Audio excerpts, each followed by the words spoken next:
Bon dimanche après-midi à tous. Vraiment béni de vous retrouver, d'être avec vous dans la présence de notre Dieu. Vraiment content de pouvoir être avec mon ami Luc aussi, qui est venu me rejoindre. Merci Luc de m'accompagner. Mon épouse, mes enfants vous saluent de leur petit lit où ils font leur sieste. Un jour, ils auront peut-être la joie de vous rencontrer. Si vous changez l'heure de votre réunion ou vous changez de local ou je sais pas, peut-être, je ne veux pas rien prophétiser, mais... Ce matin, cet après-midi, j'aimerais ça qu'on tourne ensemble dans l'Évangile selon Luc, le chapitre 20, et on va lire ensemble les 8 premiers versets. Donc, notre cher Luc, chapitre 20, versets 1 à 8, dont la Semeur a intitulé la petite péricope « L'autorité de Jésus contestée ». Un de ces jours-là, pendant que Jésus enseignait le peuple dans la cour du temple et lui annonçait la bonne nouvelle de l'Évangile, les chefs des prêtres survinrent avec les spécialistes de la loi et les responsables du peuple et l'interpellèrent en ces termes. « Dis-nous, par quelle autorité tu fais ça? Ou qui est donc celui qui t'a donné cette autorité-là? » Jésus, comme un bon rhétoricien, leur répond, « Moi aussi j'ai une question à vous poser, les gars. À vous de répondre. De qui Jean tenait-il son mandat pour baptiser? De Dieu ou des hommes? » Ils se mirent alors à raisonner entre eux. Si nous disons de Dieu, il va nous demander, pourquoi vous n'avez pas cru en lui? Mais si on répond des hommes, tout le peuple va nous lapider, car ces gens-là étaient tous convaincus que Jean était un prophète. Ils répondirent donc qu'ils ne savaient pas d'où Jean tenait son mandat.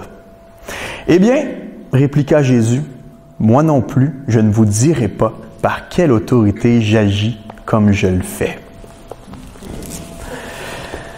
Toi, Sam, tu crois en Dieu parce que ça marche pour toi.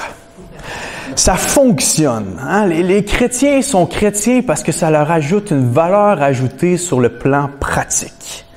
Tant mieux si ça vous rend heureux. Continuez de croire dans ce que vous croyez. Moi, je pense que les gens religieux, au fond, sont religieux parce que ça leur permet de se fabriquer du sens et de trouver du bien-être. Les gens s'accrochent à Dieu parce que ça répond à des besoins pratiques immédiats. Ça leur donne la possibilité de surmonter les épreuves qu'au fond, tout le monde traverse dans la vie. Vous avez déjà entendu ce genre de phrase-là? Ou je suis le seul qui a entendu ça? Vous autres, vous êtes chrétiens parce que ça satisfait un certain désir, ça vous offre un cadre, ça vous offre une vision du monde gratuite comme ça, des modèles de conduite, une morale, une éthique, puis même une communauté le dimanche, vous allez prendre un bon café, c'est cool ça? Continuez donc d'être chrétien si ça vous aide, si c'est bon pour vous. Stéphane Laporte, en 2019, a écrit un article sur le déclin de la religion au Québec, très intéressant, et il dit à un certain moment donné, « La plupart des Québécois sont arrivés à un degré de maturité les rendant capables de faire la part des choses et de reconnaître la foi religieuse pour ce qu'elle est, un puissant moteur de sens parmi les autres. » À l'entendre écrire ça et à entendre les gens autour de nous, on a vraiment l'impression que la plupart de nos contemporains croient que nous sommes chrétiens parce que ça marche, parce que c'est pratique. En fait, cette manière de penser-là a beaucoup plus à voir avec l'idéologie du pragmatisme qu'avec ce qu'on trouve comme message dans le christianisme. Et c'est quoi, grosso modo, le pragmatisme? C'est, au niveau philosophique, là, c'est comme une doctrine selon laquelle tout ce qui est vrai, c'est ce qui fonctionne en réalité. C'est l'attitude d'une personne qui ne se soucie que du profit, que de l'efficacité finale d'une chose. Pour le dire en bon québécois, la fin justifie les moyens. La fin justifie les moyens, la finalité, c'est ce qui est le plus important. Au niveau religieux, le pragmatisme, je pense, est vraiment devenu un fléau dans la manière dont les gens regardent l'Église chrétienne québécoise, et je pense même, et je vais peut-être vous en convaincre, que parfois, nous-mêmes, on a tendance à réfléchir notre foi, non pas avec les données bibliques, mais bien avec l'idéologie du pragmatisme. La plupart des gens pensent que la foi chrétienne est un petit à côté intéressant, un genre de béquille pour nous alléger les épreuves de la vie, un système philosophique pour régler rapidement les grandes questions de l'existence. Mais en réalité, la foi chrétienne est une foi qui premièrement, se vérifie dans l'histoire, autant que les limites de la recherche historique nous le permettent. C'est une foi qui est crédible scientifiquement parlant. Ça prenait une première cause dans toutes les causes pour mettre ce monde-là en marche.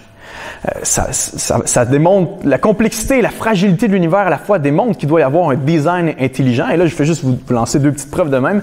C'est pas le propos de mon message, mais plusieurs scientifiques arrivent à défendre de manière assez logique et plausible que c'est scientifiquement vrai. Et non seulement c'est vrai dans l'histoire, c'est vrai par les recherches qu'on peut faire, mais c'est vrai aussi par la réalité observée et vécue. Les chrétiens sont chrétiens pas parce que ça marche, mais parce que c'est vrai. Parce que c'est véridique, c'est véritable. C'est arrivé pour de vrai dans l'histoire et dans nos vies.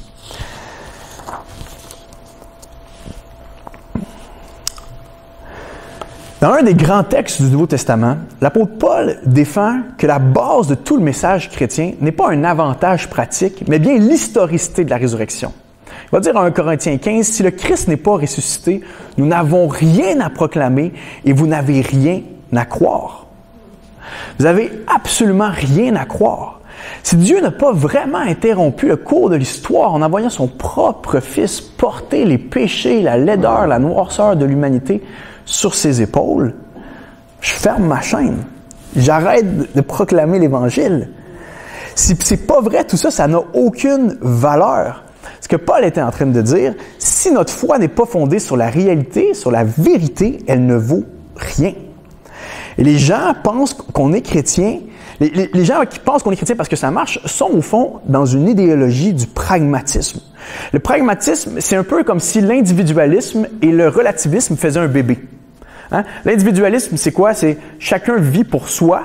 Et le relativisme, c'est il n'y existe pas de vérité absolue, il n'y existe pas de vérité religieuse au niveau religieux, il n'existe pas un seul vrai Dieu, par exemple.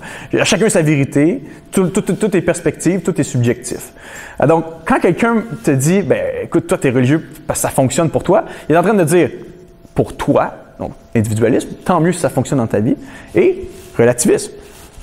Si l'un veut servir Krishna, l'autre Bouddha, puis toi, Yeshua, c'est pas grave. Vous avez chacun votre Dieu, et ce qui est important, c'est que ça fonctionne pour vous. Tu es chrétien parce que ça marche pour toi. La vérité est relative, chaque individu procède de sa vérité, et le but de la vie serait de chercher le confort, à la limite la survie de l'espèce, un genre de darwinisme aussi mélangé à ça, tant que ça t'avantage toi puis les tiens. Cette pensée-là n'est pas nouvelle, parce que quand on regarde comment les chefs religieux ont répondu à Jésus, ils étaient eux-mêmes enfermés dans ces mensonges diaboliques-là. Vous voyez, Jésus leur pose une question. De qui Jean a fait son ministère? Parce que Jésus n'est pas fou, hein? Il sait que si ces gens-là n'ont pas reconnu le ministère de Jean-Baptiste, ça va leur prendre des lunettes spéciales pour reconnaître son propre ministère. Vous voyez? Si Jean a mal fini puis il a été maltraité, eh bien, Jésus ne s'attend pas à un meilleur traitement. Donc, Jésus retourne en arrière et leur pose une question. Mais voyez la folie de la chose. Ces hommes religieux n'en ont rien à faire de la vérité. Ils en ont rien à faire. La vérité sur le fond des choses, sur Jean agissait par quelle autorité, ne les intéresse même pas. Ils entrent dans une réflexion pragmatique. Si on répond de Dieu, vous me demandez pourquoi on n'a pas cru?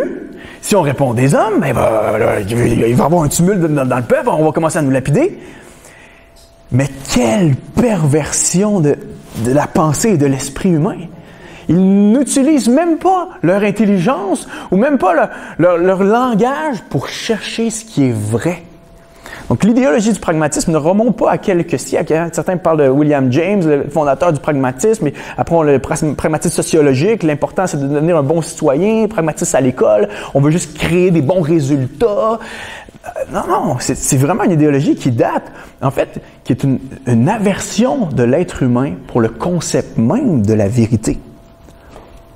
Jésus va dire à un certain moment donné dans son ministère, encore à ses chefs religieux, parce que je dis la vérité, vous ne me croyez pas.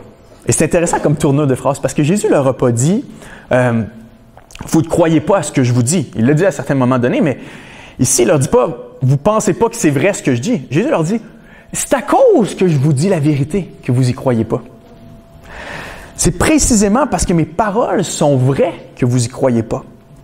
Et c'est ce que fait le pragmatisme. Il travestit le concept même de vérité pour chercher son propre avantage. Le pragmatisme peut être intéressant. Je suis pas en train de lancer la pierre. Je pense même qu'en tant que chrétien, dans les proverbes, il y a une certaine sagesse pragmatique à développer. Dans certains domaines comme en finance ou dans une usine de production, il faut être pragmatique à un certain moment donné. Mais en termes de religiosité, en termes de vision du monde, le pragmatisme ne tient pas la route. Il faut parfois réfléchir aux retombées de nos actions. Mais en termes de religion chrétienne, l'efficacité, ou de religion tout court, l'efficacité de tes croyances, le résultat qu'elles produisent dans ta vie ne justifie pas pour autant leur existence. Ce qui est important, c'est de savoir si l'objet de notre foi est vrai, vraiment digne de confiance. Imaginez avec moi un juge qui rendrait tous ses verdicts en fonction de le résultat dans l'audience, en fonction de la réaction dans la salle d'audience, en fonction des retombées médiatiques. Vous direz que c'est pas un bon juge, c'est pas un vrai juge parce qu'il rend pas ses verdicts selon la vérité des faits. Imaginez un enquêteur qui produit ses enquêtes pour avoir une certaine conclusion finale qui avantage lui-même ou ses clients. C'est pas un bon enquêteur. Il veut pas savoir la vérité. Il cherche simplement son avantage. C'est injuste, on dirait. Même les non-croyants diraient c'est injuste parce qu'il rend essentiel ce qui est secondaire, la vérité même. Et c'est ce que fait le mensonge du pragmatisme. Il rend la vérité accessoire. Quand nous avons, je suis pas en train de dire que les pragmatiques sont jamais vrais. Hein? Quand la vérité les avantages, ça leur va d'être vrai. Mais c'est simplement pour leur avantage pratique. Bon, à Salt Lake City, ça fonctionne assez bien d'être mormon. Ben, si tu habites à Salt Lake City, deviens mormon. Tu vas avoir un meilleur chiffre d'affaires. Tu habites à New York, ça te donnerait un petit coup de main d'être juif. Hein? Un petit rabais spécial où ils vendent des bagels. Tu aurais un petit plus. Là. Vous allez vivre au Pakistan? Pas besoin de lire le Coran ou savoir si c'est vrai. Là. Juste deviens musulman. Tu vas voir, ça va te rendre service. Tu t'en vas vivre au Cambodge? Ben, pourquoi pas devenir bouddhiste? Tu vas être comme tout le monde. Tu comptes rester au Québec? Sois juste un petit peu aigri, frustré contre la religion. Tu vas voir, ça passe bien. À la limite, agnostique. Parle pas trop de religion. Puis quand t'en parles, faut pas que ça soit trop positif. Il n'y a pas l'air de quelqu'un qui recherche la vérité trop tôt de ce qui s'est passé vraiment dans l'Église en 1960. C'est pas grave. Dis juste que c'était comme un peu de la merde, tu sais. Puis tu vas plaire à la religion du Québécois consensuel, de la bien-pensance et du bien-paraître. Mais voyons donc. C'est pas logique, hein? Alors que je donne ces exemples-là, vous vous dites, mais c'est pas sérieux.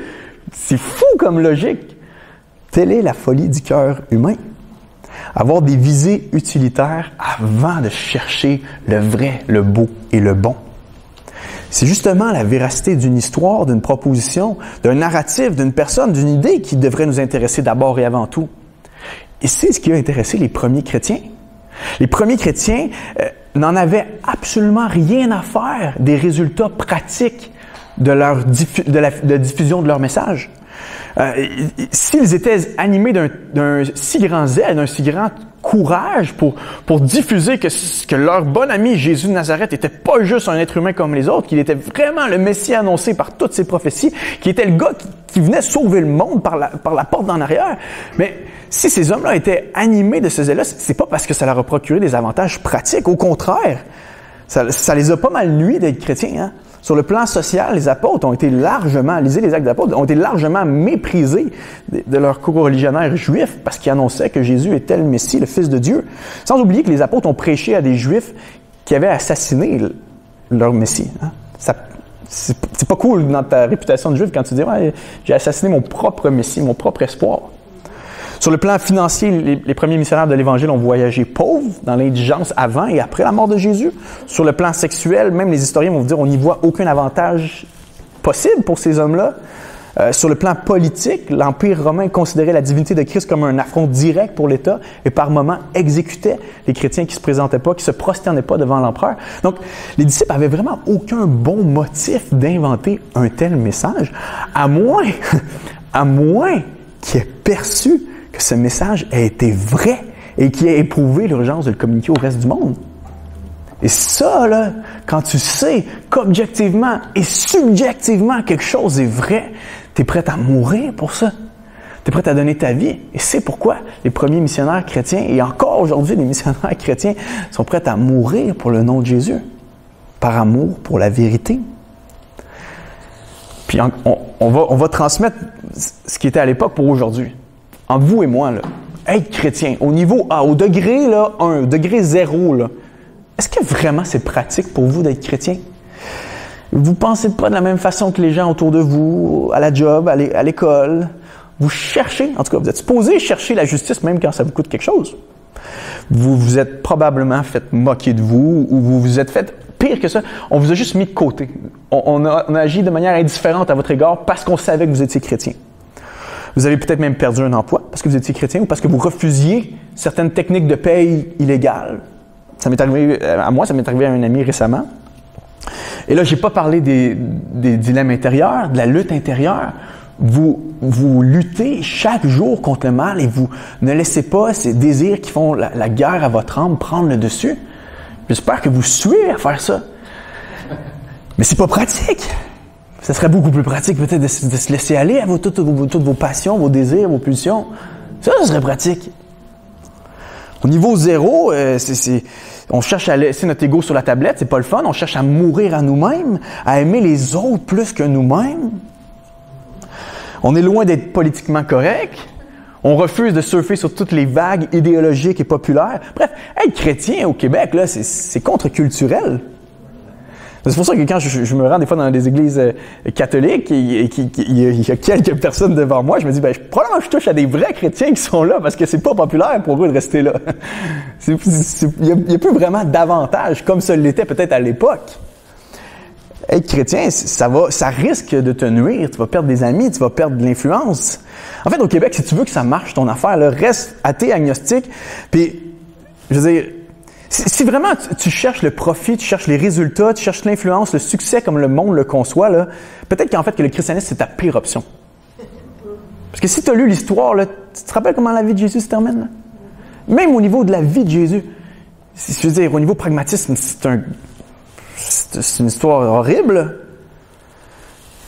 Mais la réalité, c'est que Jésus lui-même n'a jamais promis une vie facile à ses disciples. Il a promis que les disciples seraient haïs parce que lui-même était haï, que les disciples seraient amenés devant les grands parce que lui-même allait être amené. Il a promis que les disciples seraient traités de manière injuste parce que lui-même allait être traité de manière injuste. Jésus n'a jamais promis une vie conviviale, une vie jojo à ceux qui placeraient leur confiance en lui. Il a promis à ses disciples qu'il y aurait probablement une vie plus difficile s'ils restaient fidèles à lui. Il y aurait plus de divisions, peut-être même des divisions familiales s'ils restaient fidèles à Jésus. Vous serez haïs dans cette vie à cause de votre connexion à moi. Je ne sais pas pour vous, là, mais c'est pas très pratique d'être haï des gens.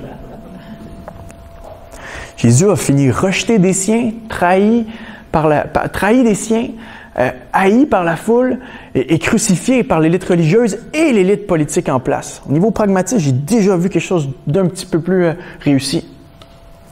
Mais l'affaire, c'est que Jésus n'a pas adapté son discours et ses actions en fonction du résultat escompté. Jésus n'a pas adapté son message, ses interactions et ses prédications en fonction des retombées autour de lui, en fonction de son avantage. Jésus cherchait quoi? Jésus cherchait à rendre témoignage à la vérité. Et c'est ce qu'il a dit en pleine face de Ponce Pilate. Hein? Je suis venu dans ce monde pour rendre témoignage à la vérité. Et quiconque entend mes paroles et aide la vérité va recevoir ce que je dis. Et vous savez, même ses adversaires, on lit en Matthieu 22, que même ses adversaires ont reconnu que Jésus... Tu sais, à un moment donné, tu le vois dans la vie de quelqu'un s'il cherche les likes. Jésus ne cherchait pas les likes. Maître, nous savons que tu es vrai et que tu enseignes selon la voie de Dieu, selon la vérité, sans t'inquiéter de personne, car tu ne regardes pas à l'apparence des hommes. Jésus ne cherchait pas l'approbation des gens, même de ses propres disciples. Hein. Il n'y a pas eu de misère à rabrouer Pierre lorsqu'il a voulu prendre sa place. Il n'y a pas eu de misère à remettre les gens à leur place. Jésus ne regardait pas au gain personnel, à l'apparence des hommes. Jésus cherchait la vérité. Et quiconque appartient à cette vérité a dit « Écoute ce que je dis », a dit Jésus. Voyez, on peut, en lisant les évangiles, on peut croire que Jésus n'a pas dit la vérité. Et c'est pas le propos. Vous voyez, mon message ce matin n'est pas, cet après-midi, n'est pas de dire le christianisme est vrai. Je le pense, je le crois, puis il y aurait beaucoup de preuves qu'on pourrait donner, des preuves de l'être, des preuves de la conscience, des preuves scientifiques. Mais en fait, c'est plus de dire, il y a une chose qu'on peut pas faire dire à Jésus. On peut pas faire dire à Jésus qui pensait être une vérité parmi tant d'autres, qui venait juste pour accorder un certain réconfort à ce peuple juif-là, puis leur offrir une certaine victoire politique ou un certain réconfort devant l'adversité de la vie. C'est pas ce que Jésus est venu faire, aider les gens au niveau pratique. Jésus est venu rendre témoignage à la vérité. Jésus a prétendu être le chemin, la vérité et la vie. Jésus est venu comme étant le Fils de Dieu, le vrai, l'unique, l'envoyé. C'est ce qu'il a dit. Donc, il est soit fou, il est soit menteur, mais on ne peut pas faire de lui juste un sage qui vient nous accorder, un genre de coach de vie, qui vient nous accorder une meilleure vie. Et c'est la même chose pour nous, frères et sœurs. Nous devons rester fermes sur le fait que nous sommes chrétiens parce que nous croyons le véritable, et nous sommes dans le vrai, va dire l'apôtre Jean. Hein? C'est ça qu'il va dire à la première église. Nous savons que nous sommes de Dieu et que le monde entier est au pouvoir du mauvais. Mais nous savons aussi que le Fils de Dieu est venu, qui nous a donné l'intelligence pour que nous connaissions celui qui est le vrai. Et nous sommes dans le vrai. Vérité objective, l'intelligence pour voir que Jésus est le véritable, suivi d'une vérité subjective. Nous sommes dans le vrai. Chaque minute de mon existence, chaque jour, j'ai la conscience que cette vérité-là n'est pas juste une vérité théorique. Elle m'habite dans mon cœur. Il n'y a rien de plus pratique que d'avoir une bonne théorie sur Jésus. Il n'y a rien de plus pratique que d'avoir une bonne théorie sur le Fils de Dieu qui a donné sa vie pour nous. Les chrétiens sont chrétiens pas parce que ça leur rapporte quelque chose, mais par amour pour la vérité. À un certain moment donné, on a réalisé que c'est vrai. Jésus de Nazareth a vraiment foulé cette terre. Peu d'historiens crédibles de ce nom-là remettent cette vérité en doute. Ses enseignements ont vraiment quelque chose d'unique, à un tel point qu'on les a perçus comme des paroles de la vie éternelle. Des témoins oculaires ont raconté sa vie de manière crédible selon les codes de l'Antiquité. Il est le Fils du Dieu vivant. Sa mort et sa résurrection sont attestés même par des sources extra-bibliques, mais les apôtres, les évangiles nous en témoignent la véracité de ce qui s'est passé. Il y a eu vraiment un sacrifice pour nos péchés. Je suis chrétien, nous sommes chrétiens, vous êtes chrétiens parce que votre haute estime pour la vérité ne vous laisse aucun autre choix devant ces faits. Et en plus de ça, c'est pas juste une vérité historique, c'est une vérité nouvelle qui est appliquée à nos vies par le Saint-Esprit.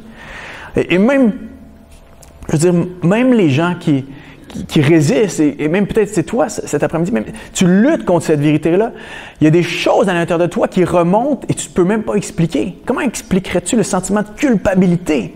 Le sentiment d'être coupable existe lorsqu'il y a un standard supérieur, il y a une loi plus grande. Et on l'entend, je l'entends même chez des amis, je me sens coupable après avoir fait ci, après avoir regardé ça, puis je ne sais même pas pourquoi. Ou on pourrait parler aussi du sentiment d'indignation. Pourquoi es-tu indigné devant le mal si tout est relatif? Pourquoi tu cries à l'injustice lorsqu'il y a quelque chose qui se passe dans ta famille ou pire encore, on te fait du mal à toi? Parce qu'il y a cette loi naturelle, il y a ces principes dans ta conscience qui sont là parce que Dieu est proche. C'est ce que Paul dit aux Athéniens. Vous avez la connaissance de Dieu, mais vous la rejetez, vous rejetez la vérité. En tant que chrétien, on n'est pas chrétien parce que c'est toujours facile. On n'est pas chrétien parce qu'on aime toujours ça. Peut-être même à un certain moment donné, vous avez eu cette réflexion-là. Qu'est-ce que ça m'apporterait peut-être même de lâcher tout ça? Parce que c'est tough à certains moments donnés. Puis, en fait, on n'est même pas chrétien non plus. Certains vont nous dire pour les bénéfices de l'après-vie. Hein, vous êtes chrétien parce que au niveau pragmatique, vous attendez les résultats finaux de l'autre côté de cette terre. Vous voulez éviter l'enfer puis gagner le ciel. Très pragmatique. Non. On est chrétien parce que Jésus nous a laissé aucun autre choix. On est chrétien parce que Jésus est réel et il nous aime. Charles Spurgeon, à la fin de sa vie, a dit « J'ai tendance, plus je vieillis, à résumer ma théologie, à simplifier ma théologie à cette phrase-ci. Jésus m'aime moi. Jésus m'aime moi. » Et on veut vivre d'une manière qui reflète la vérité, qui reflète cette vérité. Parce qu'en fait, peut-être vous l'avez remarqué, là, mais les choses les plus vraies, les plus solides, les plus remplies de sens, les plus riches, les plus pleines dans ce monde, sont probablement les choses les plus difficiles. Hey, je peux-tu vous faire une petite confession? Avoir des enfants, là, c'est pas vraiment pratique, hein? Et que tous les parents ou grands-parents disent « Amen » ou je sais pas quand tu reviens, quand tu deviens grand-parent, peut-être que tu te réconcilies un petit peu avec le fait que tu as été parent, là, je sais pas trop comment ça marche, mais... Avoir des enfants, là, au niveau 0, là, je veux dire, ouf, attache ta tuque, là. Tu viens de perdre ta liberté, tu l'avais déjà perdue en te mariant, mais là, on te la crucifie. Tu viens de perdre ton sommeil, tu viens de perdre tes loisirs, tu viens de perdre ta santé, tu viens de perdre ton équilibre, tu viens de perdre ta maison, c'est plus toi qui es propriétaire, tu viens de perdre ta santé d'esprit, tu viens de perdre ton temps de couple, tu viens de perdre le mot vacances, il n'existe même plus, je veux juste le mot, je m'en fous, donne-moi le mot vacances. Tu viens de perdre tout, là. Mais tu les regardes dans le salon un samedi matin, puis tu te dis, ben voyons donc, j'en veux 10 000 de même. C'est trop beau, c'est trop vrai, c'est moi, c'est les miens, le fruit de notre amour, c'est magnifique. Seigneur, c'est plein de sens, mais c'est extrêmement difficile. Puis on pourrait penser à plein d'autres exemples. On pourrait parler du couple, par exemple. Quand vous êtes mariés, là, vous êtes enchaînés, hein? L'amour alien, hein? Vous vous êtes donné à l'autre et vous êtes supposé encore vous donner à l'autre dans votre mariage, dans votre couple. Et c'est parfois pas facile, hein? C'est compliqué, c'est frustrant même par moments, c'est demandant. Mais vous le faites parce que vous savez que c'est ça. C'est vrai, c'est beau, c'est bon. Puis vous voulez pas autre chose. Vous savez que c'est meilleur que n'importe quelle autre possibilité dans votre cas. Et c'est la même chose pour la foi chrétienne. C'est dur suivre Jésus. Au niveau 0, il y a plein d'embûches, il y a plein d'obstacles. Mais au niveau profond, au niveau spirituel, on est habité d'une force incroyable, d'une puissance devant les épreuves de cette vie, d'une puissance devant le péché, devant le mal, d'une puissance devant les problèmes autour de nous. On est habité d'une joie tranquille qui habite notre être, d'une force stable à l'intérieur de nous. On est capable de résister à l'ennemi de nos âmes, capable de résister à notre chair, capable de résister à ce monde. Et plus que ça, on est capable de mettre notre corps comme une arme pour la justice. Et on le sait que c'est vrai, c'est beau, c'est bon. Et c'est ça qu'on est appelé à continuer de faire, même si on va être persécuté, on va être haï, on va être rejeté en faisant ça. Il y a vraiment... Et peut-être que vous allez dire, mais Sam, tu te contredis, là, mais oui, si vous dites ça, ça veut dire que vous avez suivi. Mais je peux-tu vous dire qu'il n'y a rien qui marche plus que le christianisme? Parce qu'il est vrai, il n'y a rien de mieux que de marcher à la suite de Jésus. Il n'y a rien qui marche le mieux que de marcher à la suite de Jésus. Ça rime ensemble. Vous le savez, comme moi, si vous êtes chrétien, il n'y a rien qui dynamise plus ton être intérieur que de suivre Jésus. Il n'y a rien qui propulse plus ton bonheur, qui rassure ton cœur, qui bâtit ton identité, qui révèle le fond des choses, surtout les mécanismes de ce monde. Il n'y a rien qui répond mieux à nos grandes questions existentielles, à nos grandes aspirations. Il n'y a rien qui exponentialise mieux nos relations, qui forge en nous un caractère que rien d'autre pourrait faire. Il n'y a rien qui nous fait vivre de mieux pour une cause supérieure. Le christianisme nous fait vivre pour quelque chose de plus grand que nous embarque dans une mission qui nous dépasse. Et ça marche. Ça l'ouvre le sens des réalités de cette terre, le sens des réalités dernières. Mais si ça peut faire ça, c'est parce que c'est vrai. Et cette vérité n'est pas seulement flottante dans le ciel, elle est incarnée en la personne de Jésus. Et j'aimerais nous inviter à venir à Jésus, pas parce que ça marche, parce que c'est vrai. Tu sais, viens pas à Jésus parce que Jésus peut améliorer ou pigmenter un peu ta vie. Viens à Jésus parce que tu le sais au fond de toi qu'il est le Fils de Dieu et tu es prêt à le confesser de ta bouche. Celui qui me suit ne marchera pas dans les ténèbres, mais il aura la lumière de la vie, a dit Jésus. En superficie, il va y avoir une tonne de défis, peut-être même plus qu'avant. Mais en profondeur, tu vas être sauvé de tes péchés, pardonné, aimé par le Dieu véritable. Et même quand tu vas peut-être te faire abandonner, moquer, niaiser, insulter pour ta foi chrétienne, tu sais quoi? La beauté de la chose, c'est que ça marche encore. Jésus l'a dit, hein? Vous allez être heureux lorsqu'on va vous insulter. Heureux lorsqu'on va vous persécuter, qu'on répandra sur vous toutes sortes de méchanceté à cause de moi. Et tout ça, c'est une marche et c'est une démarche qui se fait dans la confiance en Dieu. Parce que quelqu'un pourrait écouter ce message puis se dire « Ouais, OK, ça veut dire que c'est quoi? Si j'ai pas encore plié le genou devant Jésus, ça veut dire que j'ai pas reconnu la véracité de la chose. Fait il faut que je fouille, il faut que je fasse mes recherches, il faut que j'écoute des vidéos, il faut que je lise des livres. » Puis, oui, peut-être, effectivement, oui, peut-être il faut que tu creuses sur la personne de Jésus, sur les évangiles, mais ultimement, nous sommes des êtres d'adoration, des êtres de confiance. Il n'y a personne ici, là, je pense, on a tellement mis d'emphase sur l'apologétique, puis le fait de défendre la vérité, puis oui, il faut défendre la vérité, puis c'est ce que je fais avec mon propre ministère, là. Mais en réalité, là, ultimement, là, on est des êtres qui faisons confiance aux gens autour de nous. Vous n'allez pas fouiller dans le laboratoire sur une certaine étude pour voir si le scientifique a fait son étude de la bonne façon. Vous faites confiance aux scientifiques. On fait constamment confiance à plein de gens pour vivre. C'est impossible de vivre sans la confiance. Et c'est la même chose avec Jésus. C'est alors qu'on place notre confiance en lui, qu'on fait un mouvement de notre être vers lui, qu'on commence à comprendre qu'il est véritable. Il faut commencer à croire pour commencer à voir que c'est vrai. Et j'aimerais vous lire en terminant 1 Pierre 1, verset 19 à 23. Et le lien est vraiment fait en tout ce que j'ai parlé ce matin, cet après-midi. Ça nous dit « Vous avez été délivrés par le sang précieux du Christ comme celui d'un agneau sans défaut et sans tache. Dieu l'avait désigné pour cela avant même la création du monde. Et c'est pour vous qu'il a été manifesté dans ces temps qui sont les derniers. Par lui, vous croyez en Dieu qui l'a ressuscité d'entre les morts et qui lui a donné la gloire. Ainsi, vous pouvez placer votre foi et votre espérance en Dieu. Vous vous êtes purifiés en obéissant à la vérité, pour vous aimer ensuite sans hypocrisie comme des frères et des sœurs. Aimez-vous donc ardemment les uns les autres d'un cœur pur. En effet, vous êtes nés de nouveau, non d'une semence périssable, mais grâce à une semence impérissable, grâce à la parole de Dieu qui est vivante et qui demeure à jamais. Christ est venu. Christ a agi. Il dit, par lui, vous croyez en Dieu qui l'a ressuscité des morts. Grâce à Dieu, on peut croire. On peut placer notre foi, notre espérance, notre confiance en lui et on peut obéir à la vérité. Notre rapport n'est pas juste un rapport de connaissance à la vérité, c'est un rapport éthique à la vérité. Par nature, on haït la vérité. On laisse la vérité, on refoule la vérité, on tasse la vérité, on tord la vérité. Mais par miracle de l'œuvre de Jésus, on peut commencer à obéir à la vérité, à l'aimer, à la chérir et même à la partager autour de nous. Nous sommes des gens qui adhérons par confiance. Faisons d'abord et avant tout confiance à Jésus sur le chemin de cette vie. Marchons cette vie non pas pour des avantages pratiques, parce que le fléau du pragmatisme fait sa place dans nos églises parfois.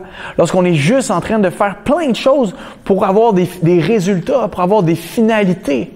Et tranquillement, on fait parfois, je pense, comme les pharisiens. On est prêt à laisser ben des règles, ben des paroles de Dieu, ben des commandements qui sont clairs dans la Bible, juste pour avoir un petit peu plus de résultats. Et cette manière de procéder n'est pas la manière du chrétien. C'est d'abord et avant tout dans la vérité de Dieu qu'on peut vivre, qu'on veut vivre, avec sa parole au centre de nos vies, au centre de nos églises. Et ensuite, voir des résultats pratiques. Et il y a des résultats pratiques que vous ne verrez même pas de cette vie. Il y a des choses qu'on ne verra même pas. Il y a des choses que Dieu fait en vous que vous ne voyez même pas vous-même. Donc, c'est vain de vivre juste pour des petits surplus pratiques quotidiens. Il vaut mieux obéir à Jésus, rester fidèle à lui. Et alors qu'on fait ce chemin-là, cette joie donnée par le Saint-Esprit va nous être donnée, va nous être transmise. Vous savez, je commence mon message, puis je sais que je parle d'un sujet qui n'est pas très, très populaire, celui de la vérité. Les gens frisent quand on utilise même le mot vérité, les oreilles leur frisent, parce que c'est menaçant, le mot de vérité. Quelqu'un peut me dire, t'as pas lu l'histoire du dernier siècle? Quand chacun prétendait avoir sa vérité, t'as pas lu les guerres que ça l'a donné? T'as pas lu les conflits? Parce que ça commence par une petite divergence d'opinion, puis ensuite, ça s'envoie des menaces, puis ensuite, ça sort les canons au nom de la vérité. Je vais venir t'attaquer dans ton pays pour te prouver que mon Dieu est plus vrai que le tien. Fait que ce monde dit quoi? Ben, le concept même de vérité donne juste des résultats terrifiants. Du terrorisme, peut-être même au niveau pratique. Donc, restons enfermés dans l'amour. Un amour tout genre, tout flou, peu importe. Garde ta vérité, j'ai ma vérité. Le concept même de la vérité, on le remet de côté. Restons dans un amour bonbon. Je m'en fous de ce que tu crois. T'es-tu bien? Parfait. Ça, c'est pas un vrai amour. Le vrai amour, peut-être, c'est d'écouter l'autre, de comprendre l'autre, de discuter avec l'autre. Mais on a de la misère à faire ça. C'est un amour qui est cheap, en réalité. Mais j'aime ce psaume-là qui nous dit « Quand Dieu, amour et vérité se rencontrent ». La vérité qu'est la personne de Jésus n'est pas terrorisante. Il ne fait pas peur à personne, cet homme cloué sur cette croix. C'est lui qui saigne. C'est lui qui saigne de la méchanceté des hommes. C'est lui qui est haï de nous. C'est pas lui qui impose sa vérité. Il ne fait pas venir sa légion d'anges. Il est humble, il est innocent sur cette croix. C'est pas une vérité qui est écrasante, qui est alourdissante, qui est totalitaire, puis qui veut asseoir son pouvoir sur les gens autour. Non.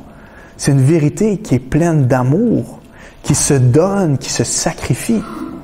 Et pour nous, chrétiens, mais c'est la vérité, les vérités. Parce que justement, cet amour-là nous est perçu comme étant peut-être son argument le plus convaincant qu'il est vrai. En Jésus, amour et vérité se rencontrent. Justice et paix s'embrassent. Je termine pour de vrai avec cette citation de C.S. Lewis. Le christianisme, s'il est faux, n'a aucune importance. S'il est vrai et d'une importance infinie, la seule chose qu'il ne peut pas être, c'est relativement important. Amen. Prions ensemble si vous le voulez bien.